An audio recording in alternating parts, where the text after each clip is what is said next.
Gênesis 37. Jacó habitou na terra de Canaã, onde seu pai tinha vivido como estrangeiro.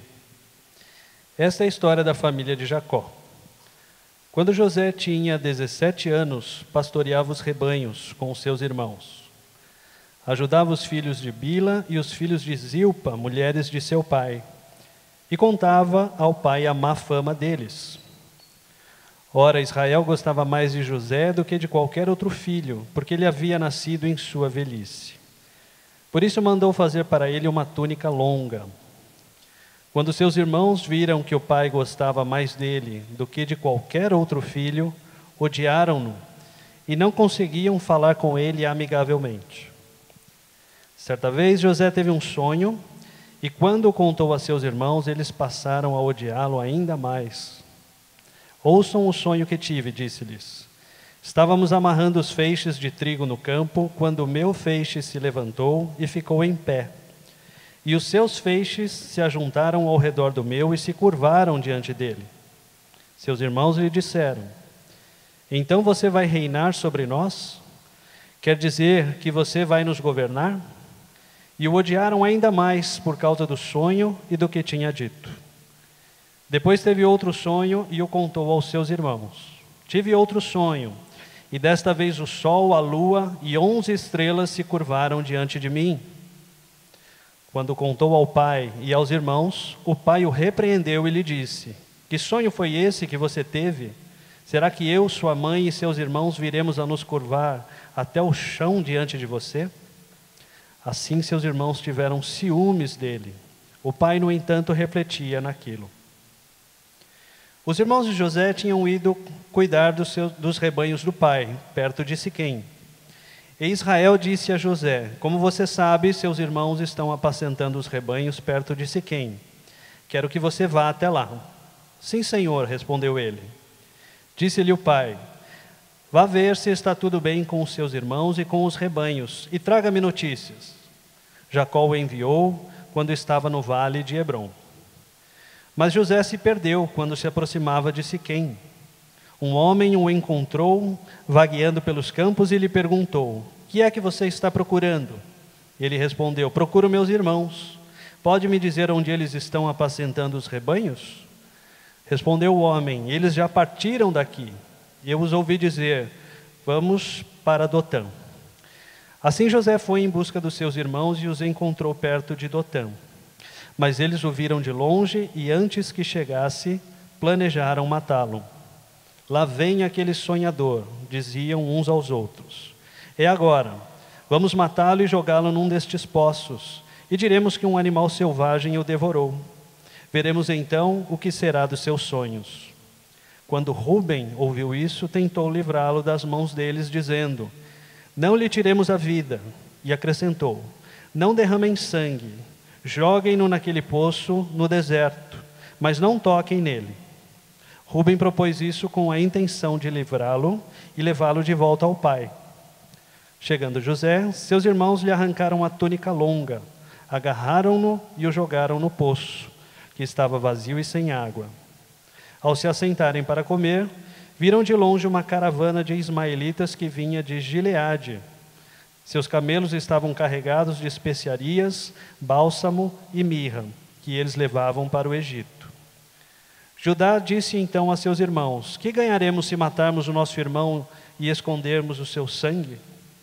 Vamos vendê-lo aos ismaelitas. Não tocaremos nele, afinal é nosso irmão, é nosso próprio sangue. E seus irmãos concordaram. Quando os mercadores ismaelitas de Midian se aproximaram, seus irmãos tiraram José do poço e o venderam por 20 peças de prata aos ismaelitas, que o levaram para o Egito.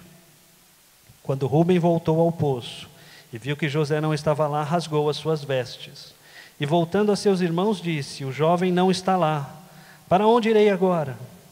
Então eles mataram um bode, mergulharam no sangue a túnica de José e a mandaram ao pai com este recado: achamos isto, veja se é a túnica do teu filho. Ele a reconheceu e disse: é a túnica do meu filho, um animal selvagem o devorou. José foi despedaçado. Então Jacó rasgou suas vestes, vestiu-se de pano de saco e chorou muitos dias por seu filho. Todos os seus filhos e filhas vieram consolá-lo, mas ele recusou ser consolado, dizendo: não, chorando descerei à sepultura para junto de meu filho. E continuou a chorar por ele.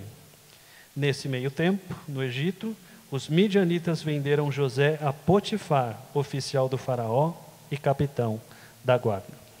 Essa é a palavra de Deus.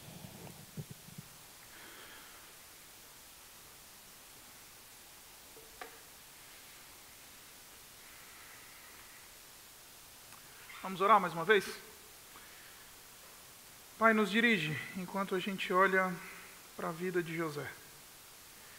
E nos dá o Teu Espírito para que possamos entender a Tua Palavra e, mais do que entender a Tua Palavra, possamos aplicá-la de maneira fiel à nossa vida, visando a transformação, a imagem do Teu Filho. Nos dirige e nos orienta. Oramos assim em nome de Jesus. Amém. Esse é o último episódio dessa série de Gênesis. Estamos encerrando e vamos falar daquele que é o último dos grandes personagens do livro de Gênesis, que é José, filho de Jacó. Então, não vou fazer um resumo aqui grande daquilo que nós vimos, mas começamos, obviamente, lá no primeiro episódio e falamos sobre o Deus que cria todas as coisas a partir do caos. E então do caos ele faz a ordem, faz o cosmos. Depois vimos que o homem caiu. Depois vimos que o pecado se alastrou, se difundiu no mundo. Deus teve que lavar tudo de novo para ver se a coisa melhorava. E aí passamos por Babel, chegamos ali na família de Abraão. E então, a partir de então, a gente começou a olhar para os personagens do livro de Gênesis. E é muito interessante você ver que, de todos os personagens que nós temos aqui no livro de Gênesis, José é aquele que recebe mais atenção, ou é aquele cujos eventos de sua vida são descritos com mais empenho do autor. É uma coisa dramática você ler o livro, essa porção que vai aqui do final do capítulo 36, do final do capítulo 36, até o início do capítulo 48, você tem então toda a história de José sendo narrada com riqueza de detalhes. Parece que nós estamos diante de um épico, de um drama, de um movimento extremamente rico em detalhes, em emoções e em tragédias também. Se você conhece um pouquinho da história de José, você sabe que José foi aquele cara que, quando você começa a ver a vida de José, dá depressão, né? Parece que dá vontade, às vezes, de cortar os pulsos quando você começa a ler a vida de José, porque nada dá certo na vida desse cara. Tudo dá errado. Ele só se dá mal, esse cara, coitado desse menino. E quando a gente olha com mais cuidado, a gente percebe que, na verdade, José, ele é um pouco espelho da nossa alma, porque ele relata para nós, esses capítulos finais do livro de Gênesis, eles vão falar para nós da vida como ela é. Vão falar para nós do que significa viver no mundo caído. O que significa ser um agente e servo de Deus num mundo caído. E aí vai mostrar para a gente a vida como ela é. Vai mostrar para a gente o que acontece.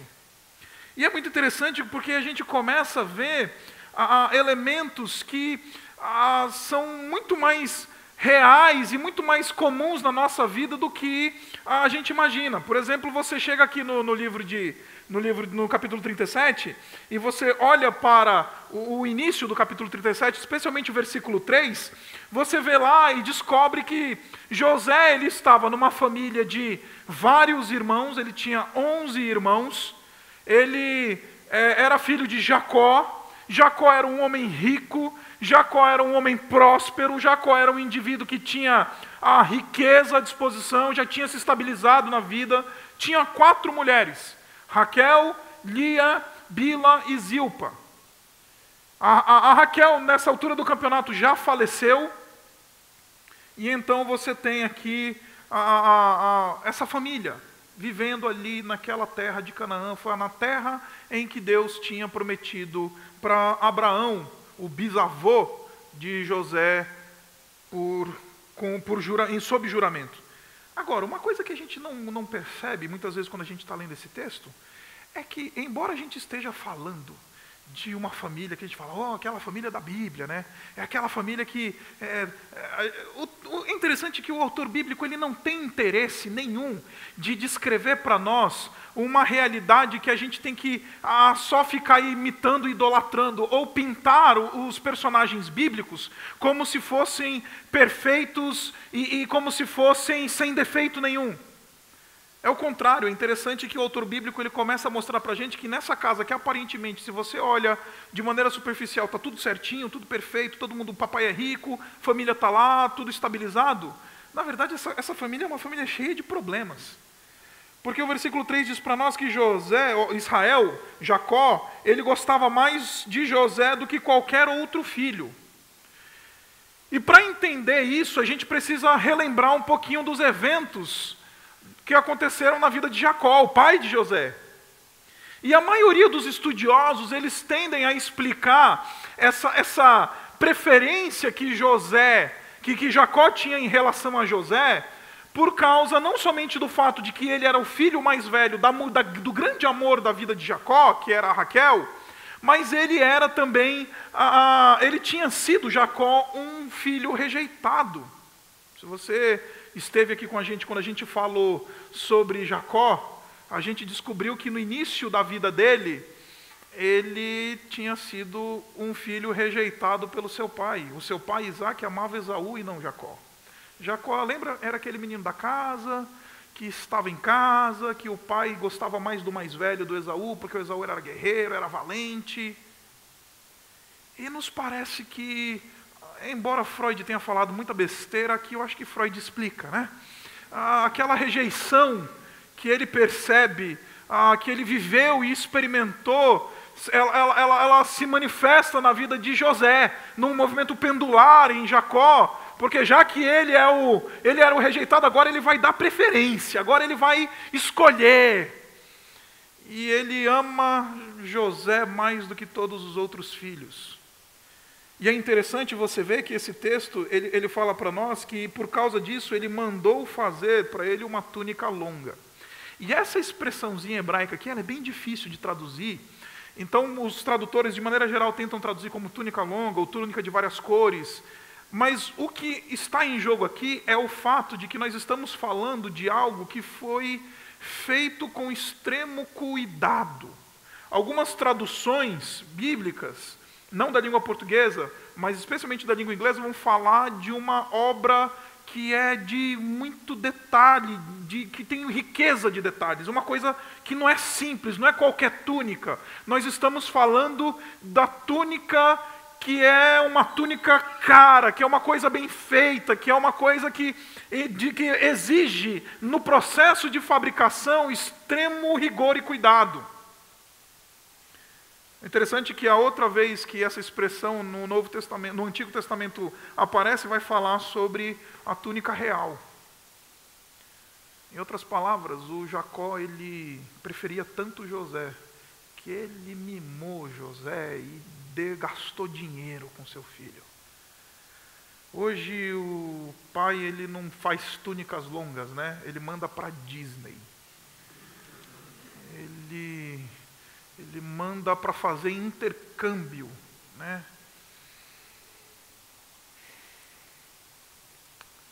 Jacó preferia José. E isso produz tensão e problema. Porque eu não sei se você reparou, enquanto o Cássio estava fazendo essa leitura, quantas vezes nessa primeira parte do texto a expressão "e eles odiavam José" apareceu? Se você parar para contar, são 4 vezes que ela aparece. É uma família que por causa disso, ela está permeada pelo ódio. Esse negócio de preferência, esse negócio de gastar e mimar o menino, isso cria uma tensão familiar profunda. em que você vê toda hora o autor bíblico dizendo, e por causa disso, os irmãos de José odiavam ele. E por causa disso, o odiaram ainda mais. E por causa disso, odiaram José. Toda hora você vê o autor bíblico nos mostrando que, embora a gente numa lida, a gente às vezes não perceba isso, embora seja a família de Jacó, o patriarca, neto de Abraão, o grande patriarca da nação de Israel, nós estamos falando de uma família extremamente problemática. Um homem com traumas, um homem que não sabe lidar com seus filhos, ou solta demais, ou prefere demais, porque o texto nos diz que José, ele era o X9, né? Ele era o que queimava o filme dos pais, dos irmãos, e ia lá e contava da má conduta dos irmãos para o Jacó.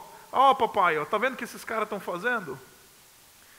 É aquela intriga, briga, problema, um ambiente ruim, um ambiente problemático. Não é a casa maravilhosa, não é a casa da Super Nani, é a casa de Jacó. E Jacó, porque ele prefere José, gasta dinheiro, mima esse garoto. José, então, ele recebe essa túnica e ele entra num paradigma que, a não ser que ele seja tratado por Deus, vai ser um tanto complicado, como eu vou mostrar para você daqui a pouco. Mas o que eu estou querendo dizer para você é que a vida como ela é, e quando a gente lida com a vida como ela é, a gente tem que lidar com o fato de que nós estamos lidando com a vida no chão da terra. E é uma vida que é uma vida da imperfeição. Ninguém vive com contos da Disney. Ninguém vive histórias de mar de rosas. A vida como ela é uma vida permeada pela realidade do problema, da quebra, da discussão, do ódio. Até na casa do grande patriarca tem isso. Se na casa do grande patriarca tem isso, vai ter na nossa casa. Se na casa do grande patriarca tem isso, a gente vai enfrentar isso. Se o grande Jacó, aquele que lutou com Deus, venceu, o texto diz, venceu, o UFC com o anjo do Senhor. E o cara ganhou do anjo, porque lutaste com Deus e venceste. É isso que o texto diz para nós. A casa dele é uma casa cheia de problema. Polígamo, irmãos que se odeiam. E aí a gente olha para essa situação e fala assim, onde é que está Deus? Não está na hora de Deus intervir aqui? Não está na hora de Deus fazer alguma coisa? Não está na hora de Deus se manifestar nesse processo todo aqui? E deixa eu já dizer para você uma coisa, Deus não aparece no capítulo 37. Deus sequer fazem referência a ele no meio dessa bagunça toda. E aí, nessa hora, o ateu ou o agnóstico, ele enche o peito para falar. Né? Tem uma frase dos agnósticos que ficou famosa aí, recente, por causa de um pensador chamado Stephen Hawking, e ele fala que se Deus existe e ele é todo poderoso, então ele é incompetente. Por quê? Porque a vida no chão da terra parece que Deus não existe. A vida no chão da terra parece que as coisas não dão certo. Na vida no chão da terra, um irmão se levanta contra o outro para vender ele e mandar vendê-lo como escravo. Na vida no chão da terra, parece que Deus não está. No capítulo 37 a gente leu ele todinho aqui e Deus sequer apareceu. E aí a grande sacada da hermenêutica desse texto é que a gente não precisa encontrar o nome Deus, ou uma referência a Deus, para perceber que Deus está por trás, orquestrando toda essa bagunça. Que está por trás, embora ele não seja a causa deste mal que vem na casa de Jacó e vai vir na vida de José, é ele que está orquestrando todos os eventos para que aconteça aquilo que ele quer que aconteça. E aí o texto continua para nós e diz assim, certa vez José teve um sonho. Sonhou. E o José, em vez de guardar para si, né? foi contar. Falou para os irmãos primeiro, é o seguinte, a gente saiu para a colheita, né? Fomos para o campo, e aí estávamos lá amarrando os feixes de trigo, e então eu montei lá o meu feixe de trigo, e o feixe de vocês se curvou diante do meu que ficou em pé. E como se não bastasse, tem outro sonho, que agora é pior. Papai e mamãe, vocês estão na história, porque eu sonhei que o sol, a lua e 11 estrelas se curvavam a mim. Problema. Sabe por que isso é problema? Porque na cultura antiga israelita, nós estamos falando de uma cultura que ela é extremamente hierárquica e patriarcal. Ou seja, sempre o mais novo não é aquele que vai receber honra e vai receber qualquer tipo de movimentação, de submissão e sujeição dos seus irmãos mais velhos. Pelo contrário, os mais novos, eles devem respeito e sujeição e honra ao seu irmão mais velho. A figura do primogênito, na cultura patriarcal da antiguidade, era uma figura extremamente importante. E pior ainda, ele acabou de falar que papai e mamãe vão se curvar diante dele. Isso daqui é um negócio completamente inexplicável e completamente sem sentido no que diz respeito à leitura de Jacó e de sua mulher e de seus irmãos. Como é que pode esse garoto pensar e ponderar a possibilidade de nós nos curvarmos diante dele? O que eu estou querendo dizer para você é que quando Deus ele decide fazer a sua obra, e se ele precisar disso, ele vai subverter até os padrões culturais. E eu ouso dizer que, de maneira geral, quando Deus ele está movimentando o seu dedo na terra, ele está movimentando o seu dedo na terra de maneira que ele vai subverter os padrões culturais. Porque a cosmovisão cristã é essa mesmo, de que a gente toma um tapa e tem que dar o rosto de volta, né? Isso é subversão cultural. A gente é aquele que é menor que é o maior no reino dos céus. É aquele que é melhor dar do que receber no reino dos céus. Na cultura cristã, é uma cultura de subversão. E me parece que José já começou a contemplar isso. Como assim esse garoto vai ser aquele que vai... Por acaso você vai reinar sobre nós? Ou José, você está maluco? Isso nunca vai acontecer. Isso nunca vai acontecer. A nossa cultura diz que você, na verdade, é que tem que ficar pianinho aí e aprender, garoto. 17 anos vai falar para mim que eu vou me curvar diante dele. Quem esse garoto pensa que ele é? Agora, o texto continua e parece que o texto ele dá uma guinada. Eu não sei se você percebeu, mas logo depois que ele conta os sonhos e ele toma essa repreensão do seu pai, o texto simplesmente muda de assunto. Tipo, parece que não teve uma continuação, né? Se José se desculpou, se José falou alguma coisa. Simplesmente o texto, o pai, o versículo 11 diz assim que assim seus irmãos tiveram ciúmes dele e o pai, no entanto, refletia naquilo. Ponto. Aí começa uma outra cena, completamente tipo, mas espera aí, essa história do sonho aí não vai continuar? Não vai explicar? Aí vem essa cena, a cena dos irmãos de José agora no campo. E o pai chama, e aí começa a acontecer um negócio que a gente chama de coincidência, um monte de coincidência. Um monte de coisa. Olha só, os irmãos vão lá para Siquém, vão pastorear, levam o rebanho para Siquém, chegam lá em Siquém, falam, não vamos ficar aqui, vamos para Dotã. Aí vão para Dotã. Aí de repente, do nada, por acaso, Deus chama o José e fala, José, vai lá em Siquém, ver lá os teus irmãos e traz notícias para mim. E aí então o Josézinho fala, tá bom papai, vou lá. Aí ele chega lá em Siquém, por acaso, coincidência, tinha um cara lá, um homem, que o texto nem se preocupa em dizer pra gente quem era. Um homem estava lá, coincidência. Você viu aí uns caras que estavam aí pastoreando o rebanho e tal? Eles foram para Dotã. Foram para Dotã, foram. Aí o Josézinho foi lá e andou mais 32 quilômetros, chegou lá em Dotã. E aí Dotã, você tem esse problema. Por quê? Porque os cabras lá, os irmãos, eles querem matar o José. E aí, por acaso, o Rubem vira e fala assim, não, gente, não vamos matar o menino. Para com isso. Não faz isso. Em vez de matar o menino, bota ele no poço só para dar um sustinho nele. Aí, de repente, o Rubens sai da cena, e aí vem um outro irmão mais velho, o Judá, fala, gente, espera aí, a gente ficar com esse menino aí, a gente não vai ganhar nada, vamos pelo menos ganhar um dinheiro nessa história toda.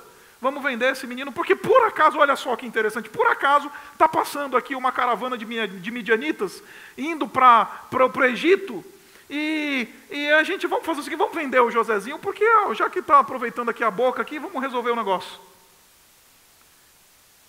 E aí você vê esse monte de evento acontecendo, um atrás do outro, essas séries de coincidências acontecendo, e você vira e fala assim, cara, que vida louca é essa, né? Quando a gente vive a vida da perspectiva de que Deus ele não é soberano, a nossa vida é assim, não passa de ser uma série de coincidências. Ela não passa, não vai além do que uma série de ocorrências caóticas que se encontram na nossa frente. Essa é a perspectiva que a gente tem da vida se a gente não percebe que Deus ele é soberano. Se Deus não é soberano, então nós de fato estamos entregues ao caos e tudo aquilo que acontece na verdade é os dados lançados no infinito. Já parou para pensar que a vida às vezes é assim mesmo?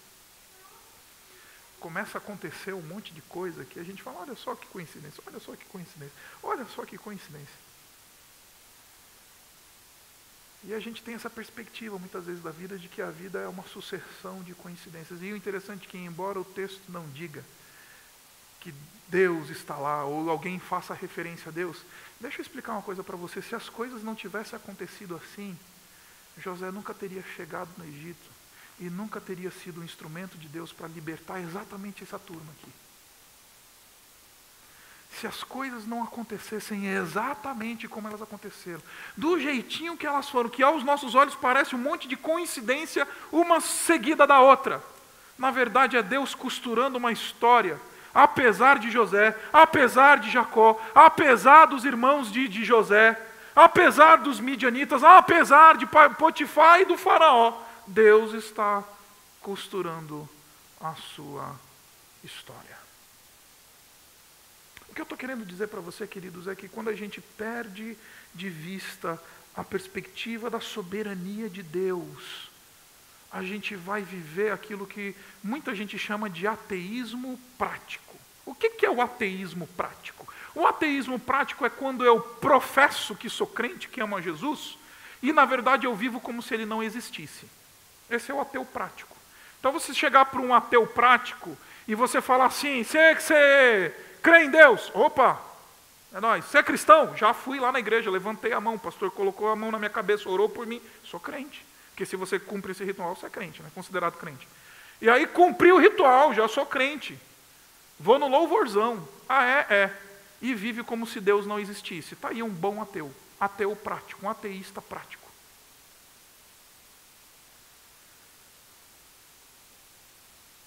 Quem não tem a perspectiva da soberania de Deus é um ateísta prático. Que quando chegam os eventos da vida, eles não passam de coincidências. E aí é que está a grande sacada do autor de Gênesis 37, porque ele está fazendo isso de propósito, está dizendo assim, está vendo isso tudo que aconteceu? Sabe qual que é a probabilidade disso tudo acontecer? De repente está passando a caravana dos midianitas, os caras, o Jacó ter dado essa ordem, eles terem ido para Dotã, e aí, cara, é uma em milionésimas vezes. Porque Deus está conduzindo e Deus está fazendo o seu plano concretizado. Agora, por que eu estou focando isso daqui? Porque eu quero chegar onde realmente quero chegar. Enquanto da perspectiva do Jacó, de outros, é a perspectiva do ateísmo prático, a perspectiva de José é a perspectiva da dor. José é o perseguido. José é o indivíduo odiado. José é aquele que em toda a trama é o que paga o pato. Primeiro, ele é o cara odiado dentro de casa. E aí é interessante, você vê o texto no versículo 21, ele diz assim, quando Rúben ouviu isso, tentou livrá-lo das mãos deles, dizendo, não lhe tiremos a vida. E acrescentou, olha só que interessante, não derramem o sangue, joguem naquele poço no deserto e não toquem nele. Aí o que os irmãos fizeram no versículo 23? Chegando José, os irmãos lhe arrancaram a túnica. É muito interessante essa palavrinha em hebraico. Os irmãos lhe arrancaram a túnica. Ela traz a ideia de você estar arrancando o couro de alguém, de esfolamento. A gente está falando de uma coisa que é extremamente brutal. A gente está falando de uma prática que não é um simples, me dá aqui esse negócio. Isso envolve violência. Isso envolve uma mão pesada. A mesma expressão que fala de arrancar o couro, às vezes, de alguns animais, no texto hebraico, nós estamos vendo um indivíduo tendo a sua túnica arrancada. Ele vai parar no fundo do poço. Ele é vendido como escravo. Se torna um escravo na casa de Potifar. Passa anos na prisão por causa da mulher lá que tentou perseguir ele. Ele fugiu de novo sem roupa. Estava sem roupa aqui, ficou sem roupa de novo, foi parar na prisão. O que eu estou querendo dizer para você, querido, é muito simples. É que quando a gente não tem a perspectiva da soberania de Deus também nos nossos sofrimentos, a gente sofre à toa. A gente sofre mais. Como a gente não tem um porquê para os sofrimentos que a gente enfrenta, aí a dor ela é mais aguda. Porque às vezes quando a gente sabe por que a gente está sofrendo, por exemplo, essa semana chegou um rapaz para mim e falou assim, pastor, estou com um problema financeiro. Eu falei, qual que é a razão do problema financeiro? É a crise? Está desempregado? Ele falou, não. Eu falei, qual que é? Me endividei. Aí eu falei... Aí ele falou assim, ora por mim, pastor, porque as crianças lá em casa estão começando a ficar mais chateadas, porque não está dando para comprar as coisas e tal. Aí eu virei, você se endividou por quê? Aí ele ficou meio sem graça. Na verdade ele estava querendo dizer, eu me endividei porque eu não administrei bem os meus recursos. Aí esse tipo de sofrimento a gente não sofre tanto, né? Esse sofrimento a gente entende, eu fui sem vergonha, não usei bem o meu cartão de crédito, a gente até lida bem com ele, né? Agora, o duro é lidar com o sofrimento que a gente não sabe explicar porquê, né? Chegou um senhor e uma senhora para mim, algum tempo atrás. Falou assim, pastor, por quê? Por que o quê? Por que meu filho, com 23 anos, foi atropelado numa dessas ciclovias aí e morreu? Eu não sei. Então, é por isso que dói.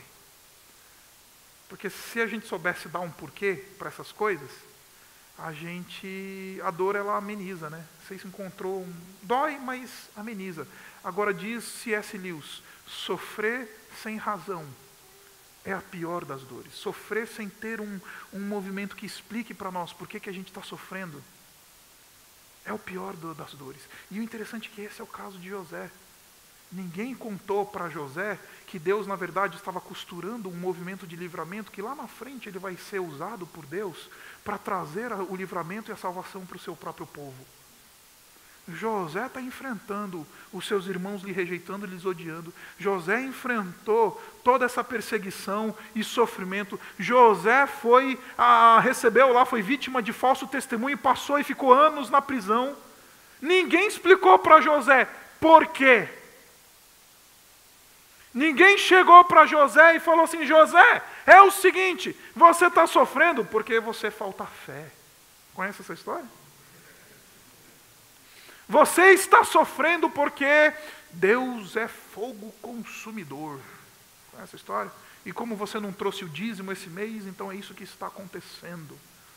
Você está sofrendo, José, por causa disso, disso e disso. José é um garoto de 17 anos de idade que mal aprendeu a viver e sofre do início ao fim. O que eu estou querendo dizer para você, queridos, e eu não vou tentar explicar para você por que a gente sofre, por que a vida ela tem essa cara para a gente de uma sequência caótica de eventos e uma sequência caótica de eventos que nos fazem sofrer.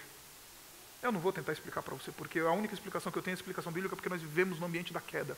E estar no ambiente da queda significa estar sujeito ao sofrimento, e ele pode bater na gente a qualquer momento. Agora, o que eu vim dizer para você é que a história de José redime tudo isso na nossa vida. Abre lá no capítulo 45 comigo. E o capítulo 45 fala quando José, agora anos mais tarde, se encontrou. E o que aconteceu? José foi lá para a casa do Potifar. Aí ele tinha lá aquela mulher lá que tentou, a mulher do Potifar, que não tem nem nome, que tentou lá fazer as coisas lá com ele, né? E aí José fugiu, aí foi colocado na prisão. Aí José ficou na prisão, pastando na prisão, encontrou lá o copeiro do rei, o padeiro do rei, os caras esqueceram dele, ele ficou lá na prisão, até um dia que um cara se lembrou, não, na verdade tinha um hebreu lá na prisão que ele interpretou os meus sonhos, ô rei, já que você está atormentado aí por sonhos, traz ele aí. Aí parece que a coisa vira de jogo, né? O José se torna agora o primeiro-ministro da monarquia egípcia. E aí vem a fome na terra. E quem é que vai aparecer no caminho dele de novo? Por acaso. Os outros irmãos, os 10, porque o Benjamim ficou na casa do papai e os 10 aparecem lá no Egito, lá, por acaso. E aí o versículo 8 do capítulo 45 diz uma coisa interessante, José se revelando para os seus irmãos agora, com a toga do príncipe, ele diz assim, assim, não foram vocês que me mandaram para cá, mas sim o próprio Deus. Ele me tornou ministro do faraó e me fez administrador de todo o palácio e governador de todo o Egito. Voltem depressa a meu pai e digam-lhe, assim diz o seu filho José, Deus me fez o Senhor de todo o Egito, venham para cá, não te demores. Aqui é José velho.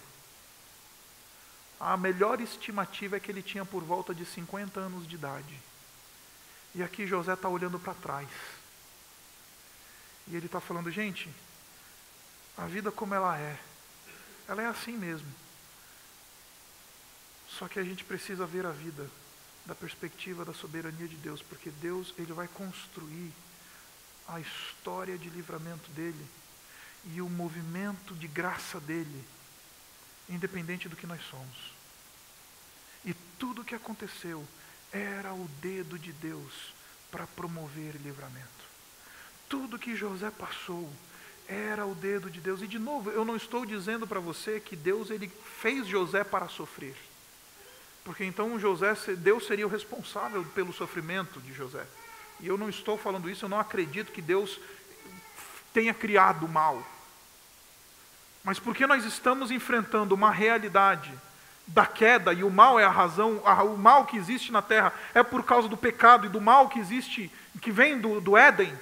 Então, por causa disso, então nós sofremos. Mas, de novo, Deus, ele orquestra o sofrimento.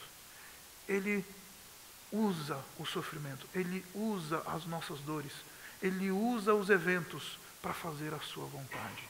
É por isso que Paulo, em Romanos 8, versículo 28, vai dizer que todas as coisas cooperam para o bem daqueles que amam a Deus.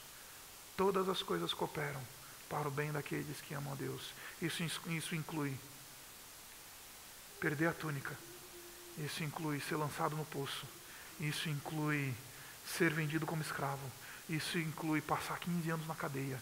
Isso inclui tudo isso. A única coisa que redime a sequência maluca de eventos da nossa vida, e a única coisa que redime os nossos sofrimentos nesta vida maluca que vivemos, é a certeza de que Deus ele não está preso pelas coincidências da vida. Pelo contrário, ele está construindo a sua vontade em todos esses movimentos. Agora, eu vim aqui dizer para você que no final das contas José não é acerca de José. A história de José não é acerca de José. A história de José é acerca de um outro José, que também ficou nu. A história de José também é sobre um outro José, que foi vendido por prata. Que é um outro José que foi rejeitado pelos seus irmãos. Que é um outro José que padeceu sem explicação. Por quê? Porque no final das contas, ele vai trazer livramento para todo mundo.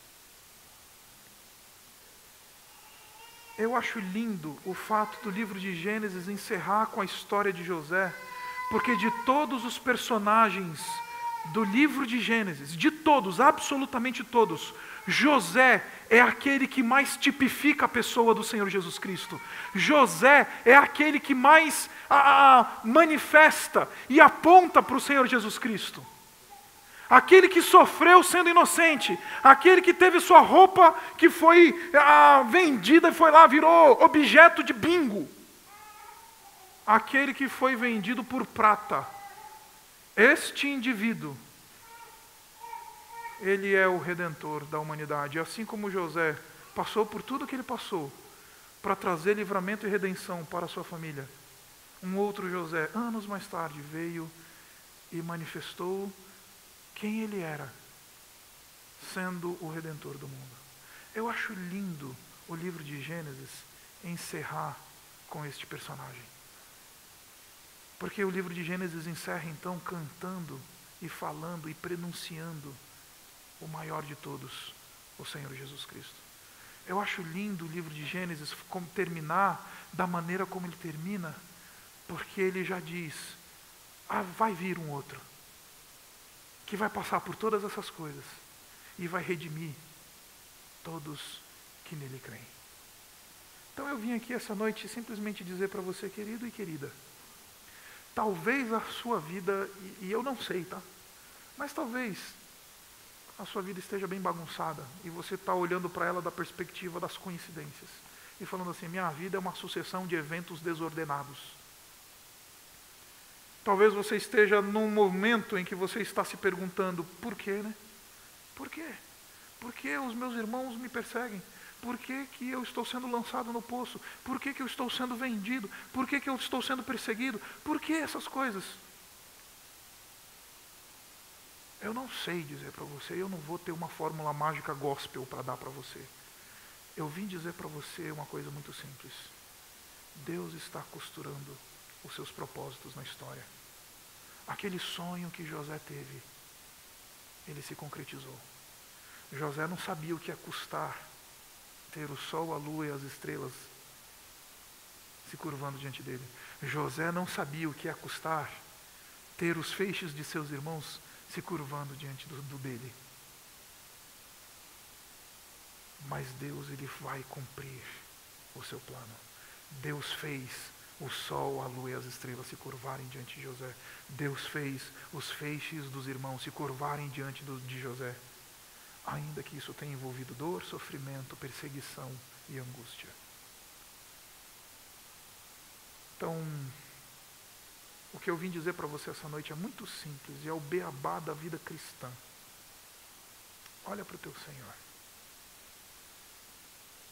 Independente da situação que você esteja vivendo, a única coisa que redime a nossa experiência é fé no Senhor Jesus Cristo e a profissão que afirma que Ele, o Senhor, é o nosso Deus, é o nosso refúgio, é a nossa fortaleza, Ele é o nosso socorro bem presente na tribulação, porque só quando a gente afirma um Deus soberano sobre todas as coisas, nós podemos recitar, todas as coisas cooperam para o bem daqueles que amam a Deus, porque se não houver um Deus soberano, então de fato estamos entregues ao caos.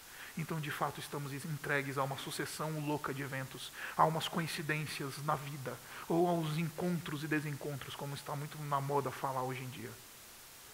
Só quando afirmamos um Deus soberano, podemos de fato professar: todas as coisas cooperam para o bem daqueles que amam a Deus e que são chamados segundo o seu propósito. José, você teve um sonho? Tive. É legal, né? É. Você não sabe o quanto vai te custar, mas vai valer a pena. Abaixe sua cabeça.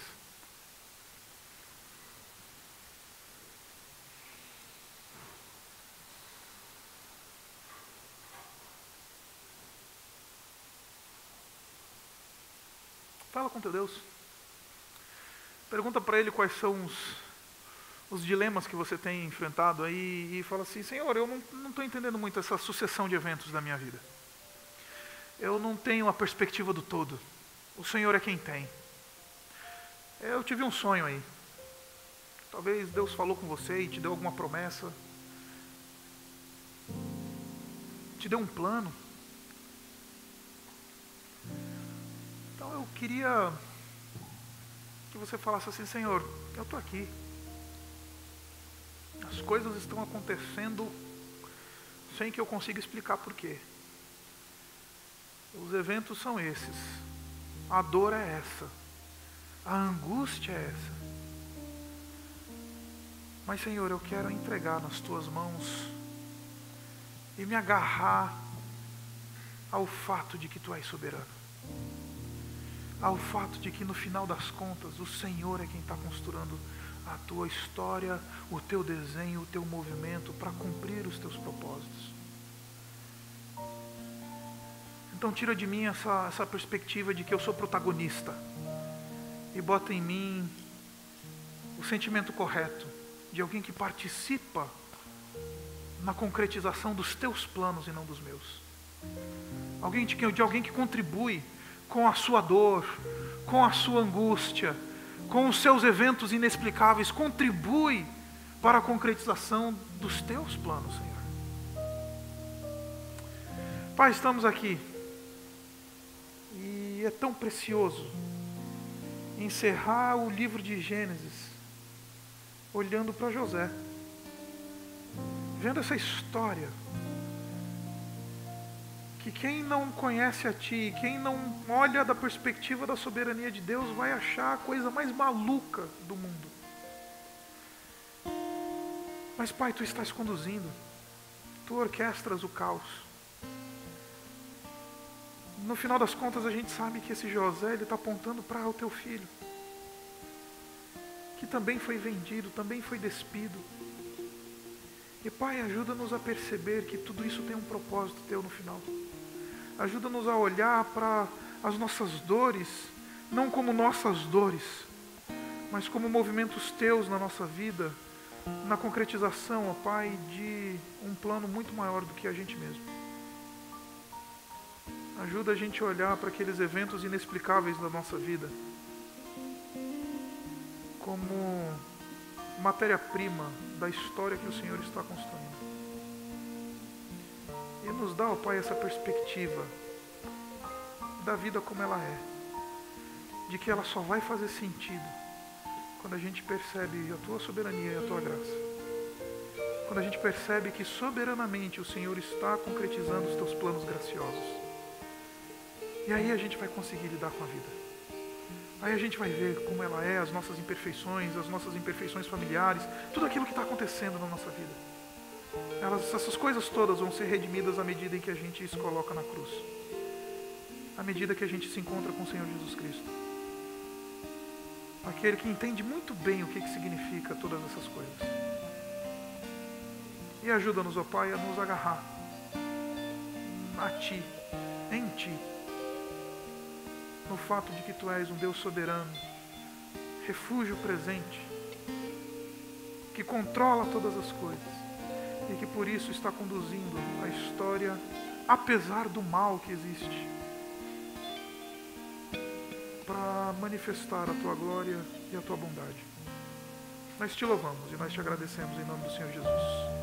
Amém.